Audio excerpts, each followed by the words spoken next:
Welcome to the series on blessings in 90 days from the life of Obed-Edom. Obed-Edom జీవితం ద్వారా 90 దినాల్లో ఆశీర్వాదమైనటువంటి ఈ సిరీస్కి స్వాగతం. ఈ 4వ సిరీస్లో మనం నేర్చుకున్నటువంటి అంశం ఏంటంటే ఒబేదెదోము పొందిన దీవెనలు ఏమిటి, ఆ 90 దినాల్లో ఏమేమి దీవెనలు పొందాడు. బైబిల్ గ్రంథంలో చూద్దాం. మొదటి దినవృత్తాంతముల గ్రంథము 11వ అధ్యాయం 14వ వచనము. దేవుని మందస్సము ఒబేదెదోము ఇంటిలో అతని కుటుంబం వద్ద 3 నెలలుండగా యెహోవా ఒబేదెదోము ఇంటి వారిని అతని సొత్తంతటిని ఆశీర్వదించెను. తర్వాత 2వ సమూయేలు గ్రంథము 6వ అధ్యాయము 11వ వచనము. యెహోవా మందస్సము 3 నెలలు గిత్తీడకు ఒబేదెదోము ఇంటిలో ఉండగా యెహోవా ఒబేదెదోమును అతని ఇంటి వారందరినీ ఆశీర్వదించెను. ఏ విషయాల్లో దీవించబడ్డాడంటే దేవుడు ఒబేదెదోమును దీవించాడు. రెండవది దేవుడు ఒబేదెదోము ఇంటి వారిని దీవించాడు. మూడవది అతని సొత్తంతటిని కూడా దేవుడు దీవించాడు. ఆమేన్. ఎంత గొప్ప మాట చూడండి ఒకసారి. ఒబేదెదోము దీవించబడిన వాడు, తన బిడ్డలు దీవించబడిన వారు, తన సొత్తంతా కూడా దీవించబడింది. ఎందుకంటే దేవుని మందస్సం అతని గృహంలో ఉంటాం. అయితే విశేషమైనటువంటి భాగం ఏంటంటే వారు దీవించబడిన వారు అని ఎలా చెప్పగలం అంటే మొదటి దినవృత్తాంతముల గ్రంథము 26వ అధ్యాయము 8వ వచనం చదివినప్పుడు ఒబేదెదోము కుమారులైన వీరును వీరి కుమారులు వీరి సోదరులు 62 వారు తమ పని చేటులో మంచి గట్టివారు.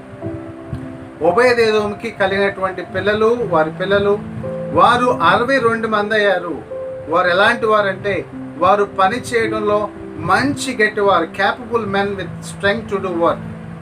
చాలా సామర్థ్యము కలిగినటువంటి, నైపుణ్యము కలిగినటువంటి వారుగా దేవుడు ఆ కుటుంబాన్ని దీవించాడు. ఆ కుటుంబంలో పనికిరాని వారు కానీ, పనికి మాలిన వాళ్ళు కానీ, దుష్టులు కానీ, తర్వాత కుటుంబానికి అవమానం తెచ్చేవారు కానీ, పనిచేయనోడు కానీ, సోమరోడు కానీ ఇంకా ఎవరు లేరు. ఎందుకంటే ప్రతి వారు కూడా పని చేయగలిగినటువంటి సామర్థ్యం కలిగిన వారు, పని చేయడంలో మంచి గట్టివారండి. They are capable man with strength to do work. బలం కలిగిన వారుగా, దేవుని ఆశీర్వాదాన్ని కలిగిన వారు ఉన్నారు. కారణం ఏంటంటే వారు పుట్టిన బిడ్డలందరూ దీవించబడ్డారు. సహజంగా ఏదైనా కుటుంబంలో ఒకప్పుడు ఒక వ్యక్తిని కలిసి ఎంతమంది పిల్లలు అంటే పూర్వకాలంలో సుమారు ఒక 50 సంవత్సరాల క్రితం అనేవాళ్ళు, 50-60 సంవత్సరాల క్రితము ఎంతమంది పిల్లలు, డజనా అర డజనా అని అడిగేవాళ్ళు. అంటే 12 మందా 6 అన్నట్లు. కానీ ఈరోజు పిల్లలు అడగాలంటే ఎంతమంది పిల్లలు, 1-2 అంటారు. దేవుని బిడ్డలారా ఒకసారి ఆలోచిద్దాం. అయితే పుట్టినటువంటి ఆ కాలంలో చూసినట్లయితే ఆ తల్లిదండ్రులకు ఉన్నట్టు పరిస్థితి ఏంటంటే ఒక 10 మంది పిల్లలు పుడితే ఆ 10 మందిలో ఒకవేళ 8 మంది బాగున్నారు అనుకుందాం, ఎవడో ఒకడు పనికిమాలినోడు ఉంటాడు.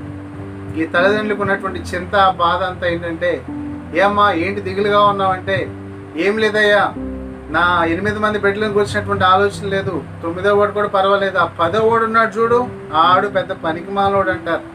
ఒకసారి ఆలోచిద్దాం. ఒక వ్యక్తి పనికిమాలినోడిగా, దుష్టుడిగా, దుర్మార్గుడిగా, కుటుంబానికి ఒక చెడ్డ పేరు తెచ్చేవాడిగా, తర్వాత సమాజంలో ఒక చీడపురుగ్గా అందరూ అసహించుకునే జీవితాన్ని కలిగి ఉండమంటే ఏంటో తెలిసిందని బిడ్డలారా, శాపగ్రస్తమైన జీవితం.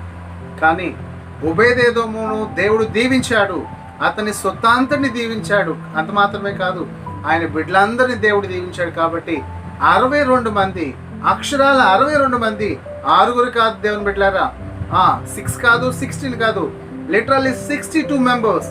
They were capable men with strength to do work.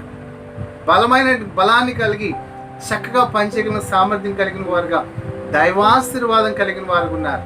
కాబట్టి ఎవరైతే ఒబేదెదోము వలె దేవుని ఆశీర్వాదం కొరకు ఎదురు చూస్తారు, నిజంగా చెప్పగలను, నువ్వు కానీ తల్లిదండ్రులై ఉండి బిడ్డలను కలిగి ఉంటే నీ బిడ్డల మీద ఆశీర్వాదం ఉండాలంటే తప్పకుండా చేయవలసింది ఈ ఒబేదెదోము జీవితానికి వచ్చినటువంటి సిరీస్ నేర్చుకోవాలి. ఎందుకంటే ఈ ఒబేదెదోము జీవితం ద్వారా 90 దినాల్లో ఆశీర్వాదం ఎలా దీవించబడ్డాడు, అన్ని విషయాలు ఎలా దీవించబడ్డాడు అనే విలువైనటువంటి ఈ విషయాలు మనం చూసినప్పుడు మనకి ఎంతగానో ఆశ్చర్యం కలుగుతుంది. అంత మాత్రమే కాదు, ఆధ్యాత్మికమైన పాఠాలు మన జీవితంలో అలవర్చుకోవడానికి మనం నేర్చుకుంటాం.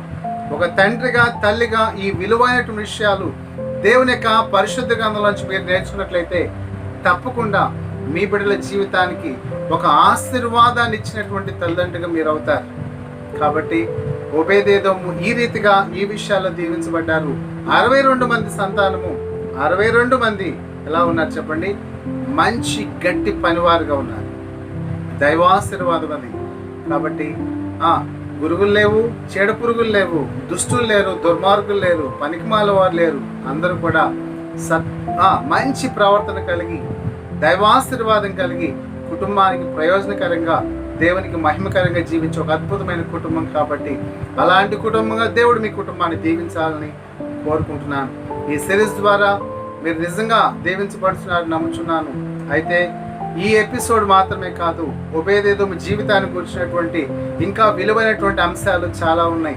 ఆ అంశాలు కూడా ఒకవేళ మీరు ఆధ్యాత్మిక విషయాలు నేర్చుకోవాలంటే తప్పకుండా చూడండి. అందులో కొన్ని అంశాలు ఏంటంటే, మందసపు బాధ్యత ఓబేదేదోముకి ఎందుకు ఇవ్వబడింది, తర్వాత ఓబేదేదోము యొక్క పేరు యొక్క అర్థం, అద్భుతమైన పేరు, ఆశ్చర్యకరమైన అర్థం అనేటువంటి అంశం ద్వారా. ఇంకొకటి, అతని పిల్లలకు ఏం పేర్లు పెట్టాడు, వాటి అర్థాలు ఏంటి, అదొక అంశము. తర్వాత ఓబేదేదోము కలిగినటువంటి తలాంతులు కూర్చున్నటువంటి ఒక అంశము. తర్వాత దావీదుకు భయపడటము. దావీదు దేవుని మందసానికి భయపడుతున్నాడు, కానీ ఓబేదేదోము దేవుని మందసానికి పరిచయం చేస్తున్నాడు. తర్వాత ఓబేదేదోము ఎందుకు ఆశీర్వదించబడ్డాడు. ఇలాంటి విలువైనటువంటి అంశాలు ఉన్నాయి. వాటిని కూడా చూడండి. తప్పకుండా దేవుడు మిమ్మల్ని, మీ కుటుంబాలను దీవిస్తాడు. అటువంటి ఆశీర్వాదాన్ని దేవుడు దయచేయను గాక. May God bless you. Amen. Thanks for watching. Drop a like, leave a comment, and don't forget to subscribe.